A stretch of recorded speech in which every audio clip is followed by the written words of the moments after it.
Սոցիալական հարթակներում մեկը մյուսի հետևից շարունակում են տարածվել երջանկահիշատակ դերասան Արա Դեղտրիկյանի մասնակցությամբ մի շարք հրապարակումներ։ Այս անգամ ձեր ուշադրությանն ենք ներկայացնում արխիվային մի հոլովակ, որտեղ Արա Դեղտրիկյանը պարում է իր մի խումբ այլ գործընկերների հետ։ Նշենք, որ տարիներ առաջ իր տված հարցազրույցներում դերասանը նշել էր. «Կարծում եմ անունս վատ չի ազդել ճակատագրիս վրա, դրական է անդրադարձել իմ կյանքի վրա, ես գոհ եմ իմ անունից, հարմարված եմ դրա հետ, ընկերներս էլ են սիրում այն, չեմ սիրում թափթփվածություն են ձգտում են, որ շուրջս ամեն բան հավաք, տեղը տեղին լինի, օրինակ հյուրախաղերի ժամանակ էլ երբ տանից հեռու եմ լինում, կարգ ու կանոն եմ հաստատում շուրջս, երևի թծբեհներ եմ շատ օգտագործում, արդեն վաղուց ունեմ մեծ հավաքածու, որը իրենց նվերներով համալրել են նաև մի շարք հայտնի ճանաչված անձինք, օրինակ տանը հեռուստացույց դիտելիս միշտ ձեռքից թծբեհ է լինում, մի քիչ պապիկական սովորություն է, իմ սիրելի արտիստները շատ են, օրինակ միշտ հիացած եմ եղել Ավետ Ավետիսյանով, նա մեծագույն հոյակապ դերասան է, ինձ համար շատ սիրելի են Խորեն Աբրահամյանը, Մհեր Մկրտչյանը, արտասահմանցիներից Ալ Պաչինոն, Ջեք Նիկոլսոնը։ Ես միշտ սիրով շեշտել եմ, որ իմ ստեղծագործական կյանքում մեծ դերակատարություն է ունեցել առաջին ուսուցիչս երջանկահիշատակ բեմադրիչ Զավեն Տատինցյանը, նրանից գիտելիքների և փորձի հսկայական պաշար եմ ստացել։ Կնոջս հետ հանդիպումը մեր դստեր ծնունդը իմ կյանքի ճակատագրական պահերից են, եթե մարդու ընտանիքը կայուն հիմքեր չի ունենում, դա ճակատագրական հարված է նրա համար, այդ առումով ես երջանիկ մարդ եմ, լավ ընտանիքը կյանքի մեծագույն պարգևն է, թերահավատ չեմ, մեկուսացում չեմ սիրում, նախընտրում եմ լինել ընկերական շրջապատում, շփվել հաճելի մարդկանց հետ, անհամբերել չեմ։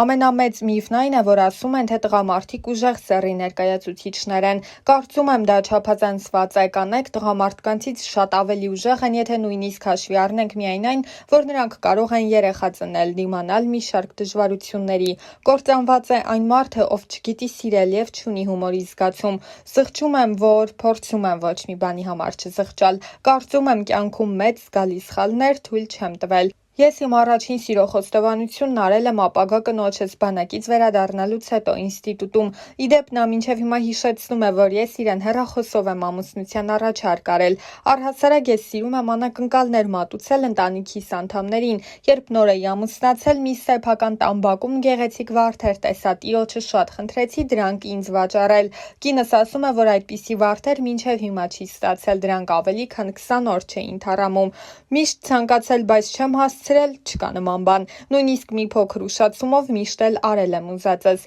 իմ սիրելի նկարիչներն են Մոդիլյանին, Վան Գոգը, Մարտիրոս Սարյանը, Մինաս Ավետիսյանը, եթե կյանքից հետո կյանք կա, ապա ես ռեալ եմ նայում նման հարցերին, ապրում եմ այս պահով, բայց եթե նման բան կա, ապա կցանկանայի, որ այդ կյանքն էլ հետաքրքիր լիներ։ Գաղտնիք չէ, որ Արա Դեղտրիկյանի կինը Կարինե Աճեմյանը քաղաքական գործիչ է, դեռ տարիներ առաջ խոսելով այդ թեմայի մասին դերասանն ընդգծել էր. «Իմ կինը քաղաքական մեծ ճանապարհ է անցել, այնպես չէ, որ մյուս նորաթուխ պատգամավորների նման է, ես կարծում եմ այդ աշխատանքը գնահատվել է և նա իր արժանի տեղն է զբաղեցրել Հանրապետական կուսակցության համամասնական ցուցակում։ Երբ դեռ մի քանի տարի առաջ կինս որոշեց անդամագրվել ՀՀԿ-ին, մեզ մոտ ոչ մի խնդիր չառաջացավ, ես ինքս անկուսակցական եմ, քանի որ կարծում եմ դերասանը պետք է ազատ լինի, բայց սատարելու եմ իմ կնոջը»։ Առաջին լրատվականի այն հարցին, թե դժվար չէ արդյոք դերասան լինելով հանդերձ լինել նաև պատգամավորի ամուսին, նա պատասխանել էր. «Պատգամավորի ամուսին լինելը դժվար չէ,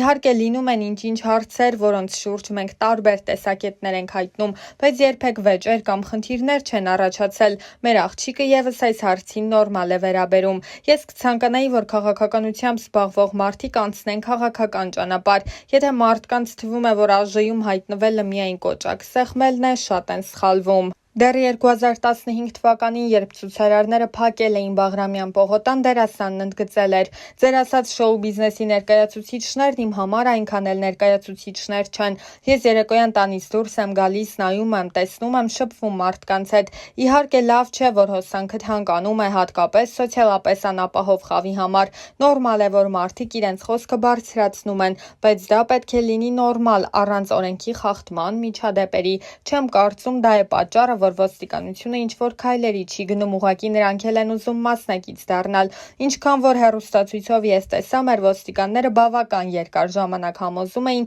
որ Բաղրամյան փողոցի այդ հատվածը բացեն եւ գնան իրենց ակցիան անեն Ազատության հրապարակում։ Նրանք չէին համաձայնվում։ Հետո նախագահականը հրավիրեց 4-5 հոգանոց պատվիրակություն, դա էլ չհամաձայնվեցին։ Հասկանում եք, այդ փողոցը երկար ժամանակ փակել, քաղաքը կտրել անցուդարձից սխալ է։ Հետո արդեն ոստիկանությունը դիմեց կտրուկ միջոցների։ Իհարկե ոչ մի բռնություն նորմալ չէ, ես նորմալ չեմ համարում։ Եթե մարդիկ են տուժում մարդկանց վրա, ուժ են գործադրում, ոնց կարելի է նորմալ համարել, չգիտեմ ինչ ասեմ։ Լավ կլիներ ընդհանուր եզրակացության գային այնպես լիներ, որ ջրցան մեքենաները գործի չդնեին։ Մեր ոստիկանությունը որոշեց այլևս ուժ չկիրառել, համբերությամբ են լցվել, տեսնեն ինչ է լինելու։ Դա նորմալ չէ, երևի սպասում են ինչ-որ ելքի։ Ես ուրիշ ոչ մի բան չեմ կարող ավելացնել։ Կարևորը, որ հավաքվածները խուժան մասան չէ, կիրթ երիտասարդներ են, թափթփուկներ չեն, մարդիկ են, ովքեր իրենց բողոքի ձայնն են բարձրացրել։ Իմ առաջին հիշողությունների հերոսները ծնողներս են,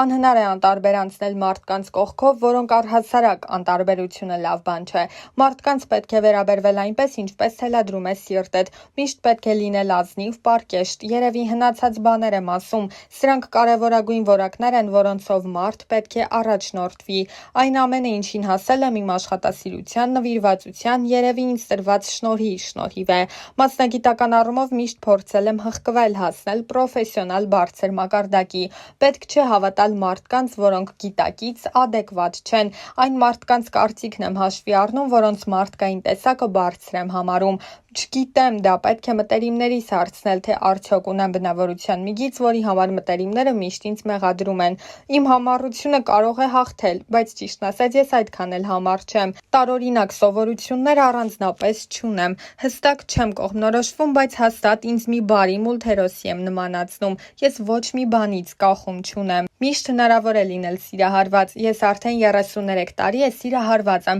ապրում եմ իմ սիրելի կնոջ հետ։ Սերը միշտ մնում է, պարզապես տարիների ընթացքում վերածվում է խորը մի աշխարհի, որտեղ այր ու կին նայում են միևնույն ուղղությամբ, իսկ թրթիռներն իհարկե մնում են, հասնում անբացատրելի մի ստադիայի։ Աշխարհի ամենալավ տեղը իմ տունն է։ Դա այնտեղն է, որտեղ ինձ զգում եմ հանգիստ, հասկացված եւ կարոտում եմ, ուր էլ որ լինեմ։ Իսկ ընդհանրապես աշխարհում շատ գեղեցիկ վայրեր կան, որտեղ կուզեի էլի ու էլի լինել։ Շատ եմ սիրում հատկապես ծովափնյա գեղեցիկ քաղաքներ։ Ինձ միշտ ոգեշնչել են այն մարդկանց պատմությունները, ովքեր խելացի են, խորաթափանց, որոնց կյանքը անցել է շատ հետաքրքիր։ Ինձ վախեցնում են տգետ մարդիկ, տգիտությունը մարդկային արատներից ամենասարսափելին է։ Կյանքն անտանելի կլիներ առանց սիրո, ընտանիքի։ Իմ կյանքի ամեն ժամանակահատված իր դժվարություններն ունի, համենայն դեպս այդ փուլերը կարծես թե հաղթահարել եմ եւ դրանցից դուրս եմ եկել պատվով։ Միշտ նախընտրում եմ շփվել հասկացող մարդկանց հետ, այն մարդկանց հետ, ովքեր աշխարհայացքով նման են ինձ։